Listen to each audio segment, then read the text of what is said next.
오늘은 노후 자산별 노후의 살집을 한번 알아보겠습니다. 우리가 노후에 쓸 수 있는 돈이 있을 것입니다. 목돈도 있을 것이고요. 연금 등 생활비도 있겠죠. 그래서 어떤 분들은 목돈도 충분하고 연금 등 생활비도 충분한 사람이 있고요. 어떤 분들은 목돈만 있고 연금은 부족하신 분들이 있죠. 어떤 분들은 목돈은 부족하지만 연금은 잘 준비해 놓으신 분들도 있습니다.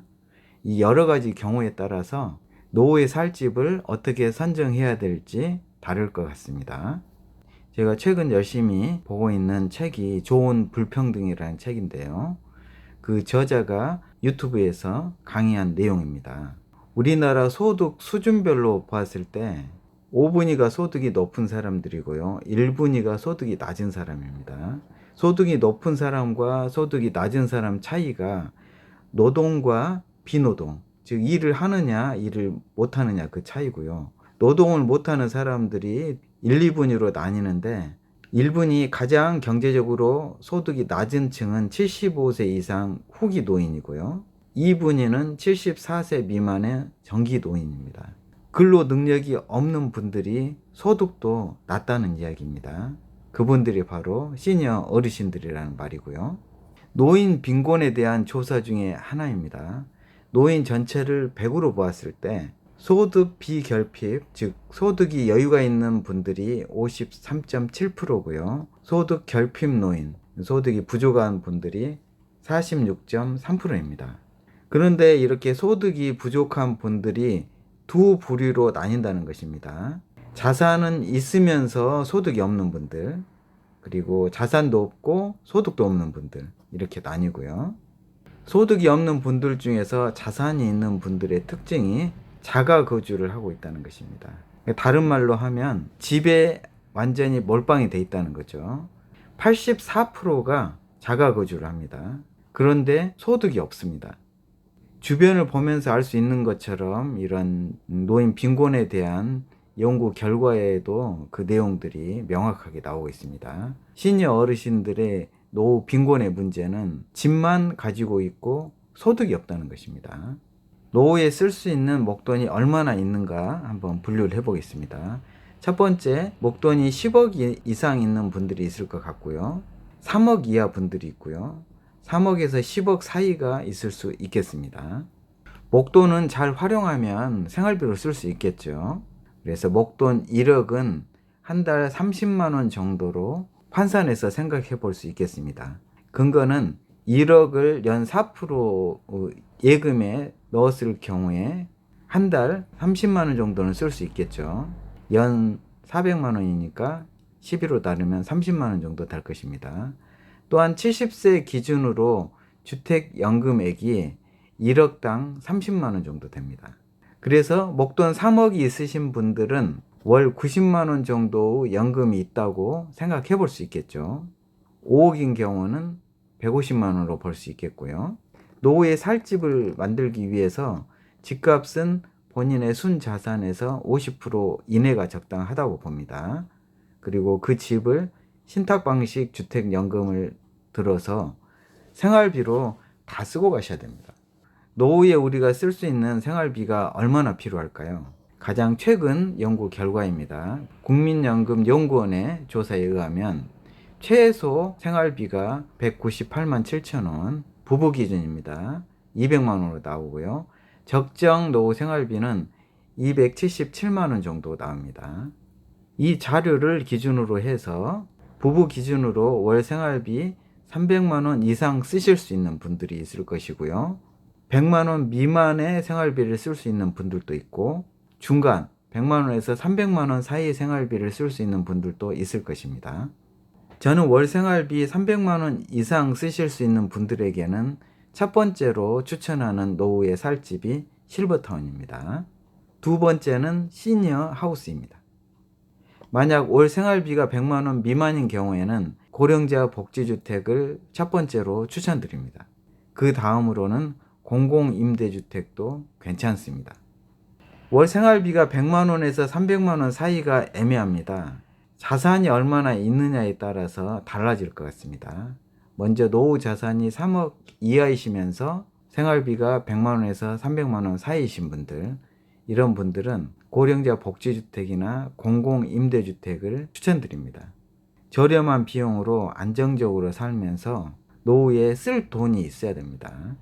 노후 자산이 3억 이상이신 분들은 살고 있는 지역에서 건강과 여가 활동을 하기에 도움이 되는 그런 시니어 하우스를 찾아서 집의 규모를 줄이시면 좋을 것 같고요. 노후 자산이 6억 이상 되신 분들에게는 실버타운을 추천합니다.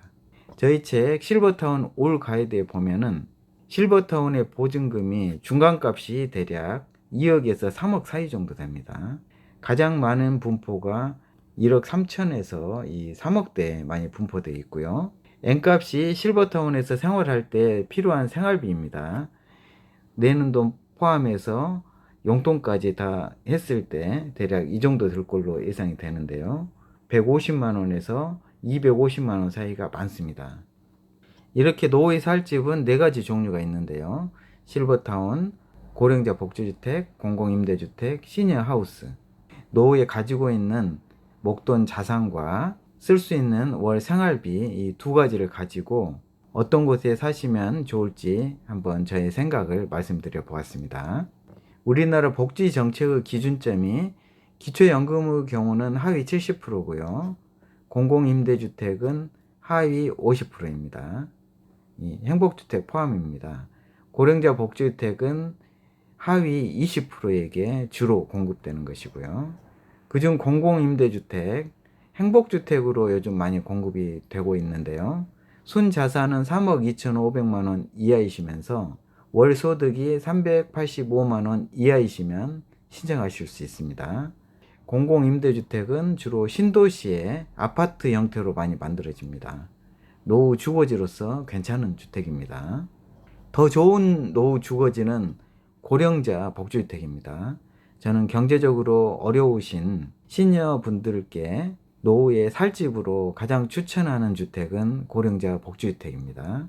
순자산 2억 4,200만 원 이하이시고 월소득이 224만 원 이하이시면 신청하실 수 있고요. 주거 서비스와 복지 서비스를 함께 받을 수 있는 알뜰 실버타운입니다. 고령자 복지주택 되는 것이 로또 맞는 거 아니냐고 생각하시는데 전혀 그렇지 않습니다. 지금까지 제가 계속 관찰해 본 바에 의하면 계속해서 미달나고 있습니다. 실제로 신청을 하지 않는다는 거죠. 그런데 최근 변화의 조짐이 있습니다. 월 연금이 310만 원인데도 고령자 복지주택을 입주하려고 준비하시는 분을 봤거든요. 우리 자녀들은 부모님들의 노후에 대해서 깊이 한번 생각해보고 공부를 하셔야 합니다. 그 토대 하에서 실천을 하셔야 됩니다. 부모님 돈을 내가 물려받아야 할 것인가? 앞으로 부모님이 병으로 고통받는 노후를 보내실 수 있습니다. 우리의 부양 문제와 간병 문제도 심각합니다.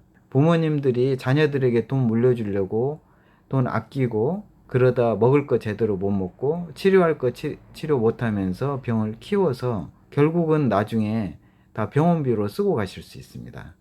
내가 돈을 물려받으려고 하더라도 부모님 돈을 과연 물려받을 수 있을 것인가 깊이 한번 생각해 봐야 됩니다. 부모님들도 자신의 노후에 대해서 생각하고 공부하고 실천하셔야 됩니다. 내 집을 과연 자식에게 물려줄 수 있을 것인가 한번 생각해 보시기 바랍니다. 치매 등 노후 질병에 걸리지 않을 자신이 있으신지요? 자식에게 집 한 채 남겨주려고 하다가 자식에게 내가 집만 되는 꼴이 될 수 있습니다. 우리가 가지고 있는 현재 있는 것들을 충분히 잘 활용하셨으면 좋겠습니다. 집이 있으면 집을 활용을 해서 노후에 건강하게 보내시도록 하셔야 되고요. 설령 집이 없더라도 자신의 권리를 충분히 공부하셔야 됩니다. 정부의 복지 정책을 잘 알아보고 자신의 권리를 챙기셔야 합니다. 내가 그것을 챙긴다고 해서 다른 사람들에게 피해를 주는 것이 아닙니다. 건강하게 사시는 것이 나라에 도움이 되는 길입니다. 써야 할 돈을 못 쓰고 몸이 쇠약해져서 병이 들게 되면 병원비와 요양비용으로 나라에는 더 큰 짐이 됩니다. 한 번 더 깊이 생각해 보시면 좋을 것 같습니다. 오늘 또 긴 영상 함께 해주셔서 진심으로 감사드립니다.